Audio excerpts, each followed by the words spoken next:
किशनपुर गांव में प्राची नाम की एक औरत अपने बेटे कुणाल और बहू सुधा के साथ रहा करती थी। सुधा स्वभाव से बहुत ही कामचोर होती है और आए दिन काम न करने के नए नए बहाने बनाती रहती है, जिसकी वजह से अक्सर घर में कलह भी हो जाया करती है। अरे बहू, तुमने बर्तन क्यों नहीं किए? वो माँ जी, मेरी उंगली कट गई थी सब्जी काटते वक्त, इसलिए नहीं कर पाऊंगी। तो क्या हुआ, बर्तन तो कर ही सकती हो। नहीं ना माँ जी, सर्फ लगने से कटे हुए भाग में दर्द हो जाएगा। आज के लिए बर्तन आप ही कर लीजिए। इस तरह से सुधा रोज काम ना करने के नए नए बहाने ढूंढ ही लेती है। सुधा कुणाल के आते ही काम करने का दिखावा करती और उसके जाते ही वापस से नया नाटक करती। माँ, मुझे ऑफिस जाने में देरी हो रही है, अब जल्दी से नाश्ता दे दो। जी, आप माँ जी को क्यों बुला रहे हैं? मैं अभी आपके लिए आलू के पराठे बना देती हूँ। अरे वाह सुधा, जब से तुम आई हो माँ को कितना आराम मिल गया है। तुम सच में बहुत अच्छी बहू हो। प्राची सुधा की इस आदत से बहुत ही परेशान होती है, मगर वो कुछ भी नहीं कर पाती। इधर सुधा काम न करने का रोज एक नया बहाना ढूंढ लेती। अब कोई ऐसा बहाना बनाऊंगी जिससे माँ जी की चिकचिकी खत्म हो जाए और वो मुझे काम के लिए बोलना ही छोड़ दे। सुधा रसोई में जोर जोर से चिल्लाने का नाटक करती है और प्राची भागी भागी उसके पास आती है। क्या हुआ बहू? पता नहीं क्या हुआ माँ जी, अचानक आंखों में कुछ चला गया, दिखाई नहीं दे रहा मुझे। अरे कैसी बातें कर रही हो, आंखों को अच्छे से धोकर मस लो ना। आंखों को बहुत बार धो लिया मैंने, मगर कुछ भी नहीं दिख रहा अभी। और इस तरह उस दिन से सुधा अंधी होने का नाटक करने लगती है और घर का सारा काम प्राची के सर आ जाता है। वो समझ भी नहीं पाती कि आखिर सुधा को हुआ क्या।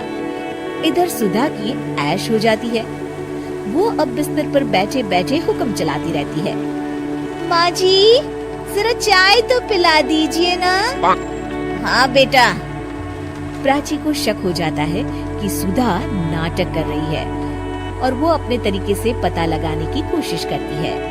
प्राची घर में आई स्पेशलिस्ट डॉक्टर को बुलाती है। देखिए ना डॉक्टर साहब, मेरी इतनी प्यारी बहू को न जाने किसकी नजर लग गई। हुआ क्या? अरे देख ही नहीं पा रही वो तो। क्या हुआ है आपको? पता नहीं डॉक्टर साहब, कुछ दिखाई नहीं दे रहा मुझे। ठीक है, मैं चेकअप करता हूँ। क्या हुआ है इसे? चेकअप में तो कुछ भी नहीं निकला है। इसका मतलब मेरा शक सही था, ये सिर्फ नाटक कर रही है।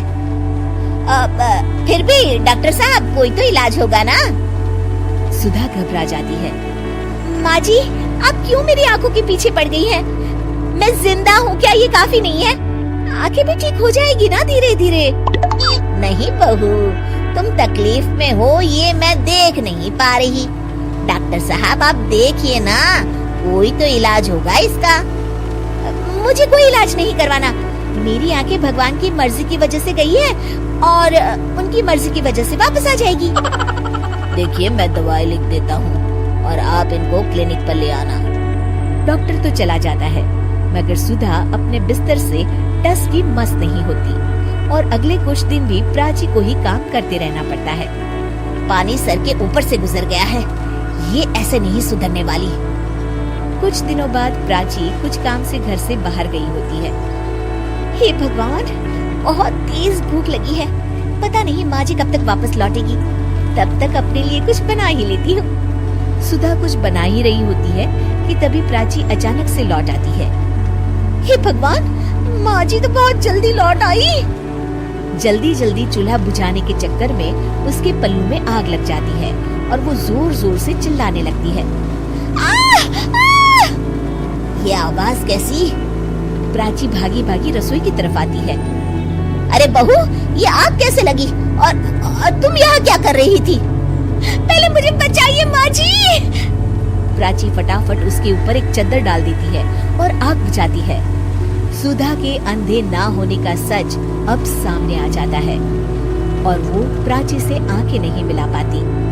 ये सब क्या है बहू? मुझे माफ कर दो माँ जी।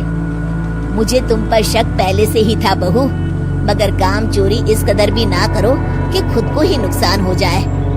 ये हमारे घर का ही तो काम है ना बहू। अब और शर्मिंदा मत कीजिए माँ जी, मैंने आपको इतना तंग किया हमेशा, फिर भी आपने मेरी जान बचाई। कोई बात नहीं बहू, सुबह का भूला अगर शाम को घर लौट आए ना तो उसे भूला नहीं कहते। चल अब अपने हाथ की चाय तो पिला दे जरा।